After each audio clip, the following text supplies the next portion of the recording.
2021 saya janjian sama Mas Pram mau naik sepeda, kemudian batal, saya naik sepeda sendiri. Tiba-tiba kami dipertemukan di Monas. Mas Pram lalu ngajak saya sarapan ke rumah beliau, dan dari situ saya ditawari oleh Pak Saleh Husin untuk mengambil doktor. Saya bilang saya sudah berproses di Unhan, tapi kemudian didaftarkan dan kemudian ikut tes, akhirnya diterima. Ketika diterima, saya ditanya mau penelitian apa.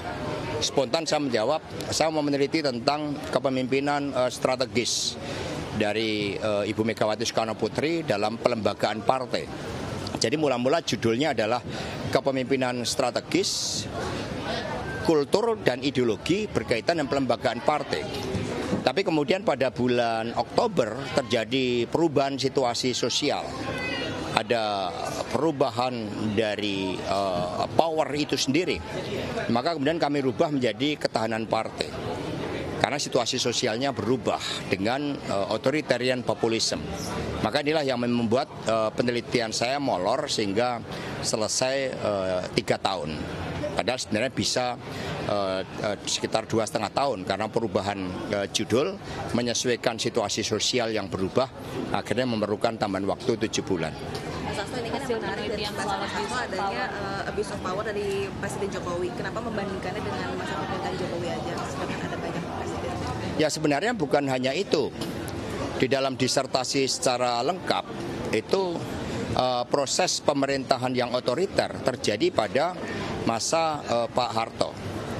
Tetapi kemudian ketika kita bersama-sama membangun jalan demokrasi pasca jatuhnya Pak Harto, kemudian watak demokrasi yang otentik dari rakyat oleh rakyat untuk rakyat itu ternyata bisa berubah melalui the triangle of authoritarian populism, dan landasan teoretiknya sangat banyak. Itu goncangan terbesar yang dialami PD Perjuangan. Maka kami mengkonstruksikan teori pelembagaan partai agar partai bisa bertahan, yang kami sebut sebagai API, the Avant-Garde Party Institutionalization. Dengan API ini mencerminkan bagaimana seluruh identifikasi terhadap kepemimpinan, ideologi, pelembagaan, dan ketahanan partai dapat dilakukan, dan ini sebagai sumbangsih di dalam memperkuat demokrasi kita melalui pelembagaan partai. Sehingga tidak ada tendensi kepada orang per orang, hanya berdasarkan kajian dengan para informan secara proposif, akhirnya ditemukan secara kualitatif dan kuantitatif bahwa Presiden Jokowi yang seharusnya menjadi simbol otoritas moral, simbol dari bekerjanya hukum yang berkeadilan, ternyata mengalami perubahan. Dan itu banyak dijelaskan teori-teori yang memberikan legitimasi. Dan dalam teori Hannah Arendt memang power itu bisa berubah ketika aktor meninggalkan ide atau gagasan politik yang membentuknya, maka cenderung melakukan justifikasi dan legitimasinya turun karena perubahan tujuan. Mas, seberapa besar sih perubahan penelitian Mas itu kan dilakukan selama 3 tahun tuh, terus pas dinamika politik berubah saat Pilpres 2024, seberapa besar sih itu diubah? Ya sebenarnya seluruh elemen dari variabel yang diteliti kami konstruksikan sejak awal. Jadi misalnya saya sejak tahun 93 sudah mempelajari tentang intellectual leadership dalam teori Hamel and Prahalat.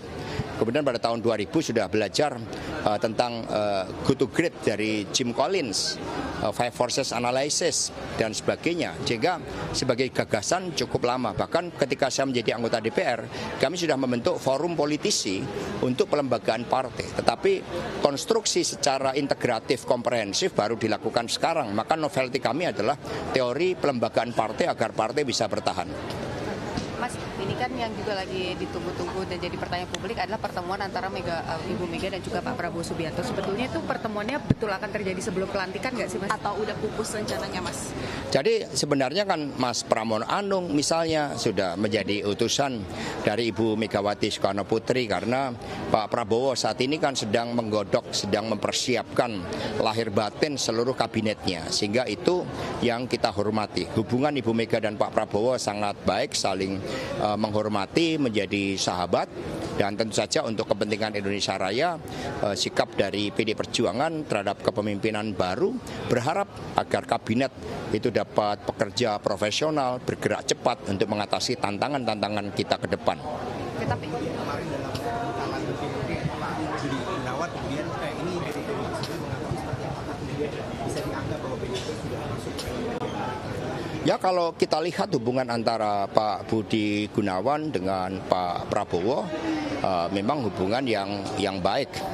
Karena kerjasama antara BIN pertahanan itu sebagai satu kesatuan konsepsi, dan tidak bisa dipungkiri bahwa Pak Budi Gunawan juga pernah menjadi ajudan dari Ibu Megawati Soekarno Putri, tetapi beliau bukan anggota PDI Perjuangan, sehingga sikap ya selama ini tugas sebagai kepala BIN juga dijalankan dengan baik sebagai mata telinga presiden. Secara empiris terbukti misalnya pada pemilu 2019 ketika beliau menjadi kepala BIN, PD Perjuangan kan dipercaya rakyat menang pemilu dengan kenaikan hanya 1,3%. Artinya kami diujarkan sesuai dengan teori yang kami kaji tadi untuk tidak melakukan abuse of power, tidak menyalahgunakan kekuasaan. Sehingga hadirnya Pak BG karena memang hubungan yang sangat baik ya dengan Pak Prabowo. jadi PDIP tetap akan berada di luar pemerintahan ya, Mas? Sikap apakah mau berada di dalam atau di luar merupakan kewenangan dari Ibu Megawati Soekarno Putri. Hubungan Ibu Mega dengan Pak Prabowo yang baik secara historis juga sangat kuat, tentu akan menjadi fondamen di dalam membangun kerjasama. Tetapi keputusan politiknya nanti Ibu Mega yang akan memutuskan. Ibu Mega akan datang. Tapi Ibu mendukung Pak BG masuk kabinet karena selama ini Pak BG dekat dengan PDIP, Mas. Ya, tadi sudah saya jelaskan. Ya. Pak Mega. Sasto, ada dua hal itu untuk mau menegaskan aja. Berarti untuk pertemuan Bu Mega dengan Pak Prabowo ini sebenarnya masih ada yang ganjil masih dari Bu Mega. Itu yang pertama. Yang selanjutnya berarti Pak BG di kabinet Prabowo ini artinya keterwakilan dari PDIP gitu di kabinet Prabowo. Pak Budi Gunawan bukan ber-KTA PDI Perjuangan, sehingga beliau bukan menjadi anggota PDI Perjuangan. Dan kemudian hal-hal yang sifatnya strategis akan diputuskan oleh Ibu Megawati Soekarno Putri. Ibu Mega juga memiliki kesejarah yang panjang dengan Pak Prabowo dalam suka maupun duka. Bu Mega akan hadir pelantikan Mas Sasto? Ya, di dalam undangan memang sudah disampaikan oleh Bapak Ahmad Basarah, sehingga ini karena beberapa hari saya fokus menyiapkan tugas disertasi ini, yang nanti saya akan konfirmasi kepada rekan-rekan pers terkait dengan hal tersebut. Mas Hasto kan beberapa waktu lalu Waktu atau karena Pak Prabowo sudah bertemu? Sudah tidak ada, secara praktis tidak ada hambatan-hambatan, karena memang kesejarahan dan tradisi dari Ibu Megawati Soekarno Putri dan PD Perjuangan adalah mengedepankan kepentingan rakyat, bangsa, dan negara. Sehingga kita doakan agar kabinet yang dibentuk, pemerintahan baru ke depan dapat mengemban tugas-tugas dan memenuhi janji-janji kampanyenya. Itu kita doakan dengan sebaik-baiknya. Ya, cukup ya. dalam perang sama Pak Prabowo.